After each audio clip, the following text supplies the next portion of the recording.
पूरे वैकुंठ में अचानक हलचल मच गई जब देवी लक्ष्मी ने देखा कि भगवान विष्णु अपने सिंहासन से उठकर कहीं जा रहे हैं। आइए आगे क्या हुआ देखें विशाल भक्ति और आचार्य के साथ। लक्ष्मी घबरा गई, प्रभु आप कहाँ जा रहे हैं? विष्णु मुस्कुराए और बोले, आज मेरा वैकुंठ छोटा पड़ गया है। धरती पर एक ऐसी स्त्री रहती थी जिसे समाज तिरस्कार की नजर से देखता था। कोई उसे मंदिर में प्रवेश नहीं करने देता था। एक दिन वो मंदिर गई, लेकिन पुजारियों ने उसे धक्का देकर बाहर निकाल दिया। वो रो पड़ी और आसमान की ओर देखकर बोली, प्रभु अगर मैं अपवित्र हूँ तो मुझे अपने पास बुला लो। उस रात कुछ ऐसा हुआ जिसने सब कुछ बदल दिया। सुबह जब मंदिर के दरवाजे खुले तो भगवान की मूर्ति गायब थी। पूरा गांव घबरा गया, हर जगह खोज शुरू हो गई और फिर किसी ने देखा वो दिव्य मूर्ति उसी स्त्री के घर के सामने खड़ी थी। गांव वाले गुस्से में वहां पहुंचे और चिल्लाए, तूने भगवान चुरा लिए। तभी मूर्ति से तेज प्रकाश निकला और उसी क्षण विष्णु स्वयं प्रकट हो गए।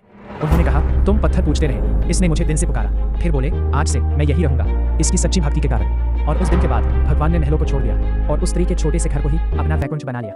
याद रखिए, भगवान रूप नहीं देखते, वो दिल की सच्चाई देखते हैं। अगर आप भी सच्ची भक्ति में विश्वास रखते हैं तो कमेंट में लिखें जय श्री हरि और ऐसी ही अद्भुत भक्ति कहानियों के लिए जुड़े रहिए विशाल भक्ति ओरा चैनल के साथ।